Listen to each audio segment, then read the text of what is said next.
వృశ్చిక రాశి వారికి ఎన్నడూ లేనటువంటి విధంగా అర్ధాష్టమ చతుర్గ్రహ సంచార స్థితి ఉన్నప్పుడు గ్రహణకాల సమయంలో దోషం లేకపోయినను గ్రహణ అదృష్టాన్ని యోగాన్ని ఎలా పొందాలో ఈ వీడియోలో సవివరంగా సంపూర్ణంగా తెలుసుకుందాం.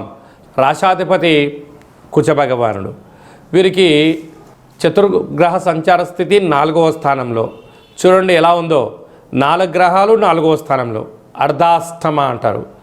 ఆత్మకారకుడు రవి, రుణరోగ శత్రుకారకుడు కుజుడు, కుజుడు ఉండడం వల్ల కుజదోషము, అలాగనే బుద్ధికారకుడు బుధుడు, రవి బుధుడు కలిసి ఉండడం వలన బుధాదిత్య రాజయోగము, అక్కడే వాస్తు నరదృష్టికారకుడు రాహు ఉండడం వలన ప్రయాణాలు చేయవద్దు, వివాదాలకు దూరంగా ఉండండి, మౌనం, ధ్యానం, ఏకాగ్రత, సత్ప్రవర్తన, ఆరోగ్య నియమాలు పాటించడం, ఎద్దటి వారితో వినయంగా ఉండడం, ఎవరైనా ఏదో చెప్తే వినే ప్రయత్నం చేయడం, వెంటనే వాటి తిరిగి సమాధానం చెప్పకుండా కొంత సమయాన్ని తీసుకోవడం మీకు అనుకూలమైన వాతావరణం కలిగించడానికి అవకాశాలు ఉన్నాయి అని చెప్పి కూడా గమనించాలి.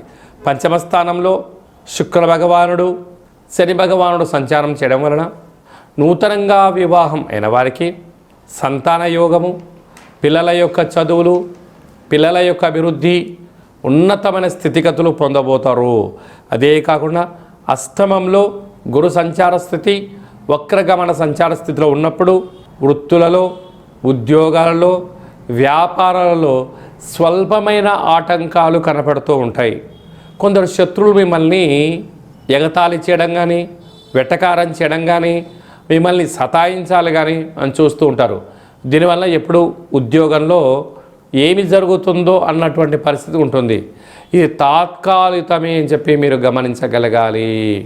అందుకే ఈ తెలుగు సంవత్సరాది చివరి అష్టమి తిథి యందున కూష్మాండ దీపాన్ని వెలిగించి కాలభైరవాష్టకాన్ని వినడం, చదవడం, వ్రాయడం చేసి ఈ దీపాన్ని దానం చేయగలిగినట్లయితే సకల దోషం తొలగుతుంది.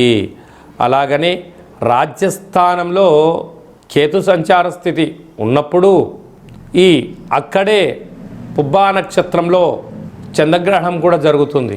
కనుక ఈ గ్రహణకాల సమయంలో మౌనం, సత్ప్రవర్తన, దేవతారాధనగా సత్ప్రవర్తనగా మనం ఉండగలిగినట్లయితే సకల దోషాలు తొలగించుకొని రాబోయే కాలంలో బంగారు భవిష్యత్తు రోజులు ఉంటాయి.